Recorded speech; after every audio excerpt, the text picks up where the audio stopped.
Ang mensahe galing kay Marisa Abala, Rafinian Mateo. Sana wag muna matapos ang amihan para malamig pa rin. Haha, yan ang request nating lahat.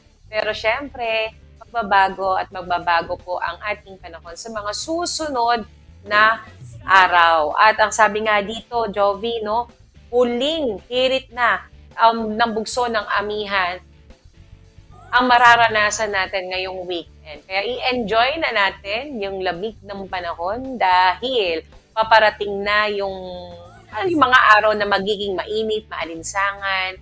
Kaya yung katulad nga na sinabi natin, kailangan na natin magbabad. Di ba? Magbabad sa tubig, matagal Oo. syempre tayong maliligo niyan kasi nga sa sobrang init. So, gayon pa man, talaga pong ganyan ang buhay. So, ingat po ang lahat kung sakali pong paparating na nga ang ating panahon ng tag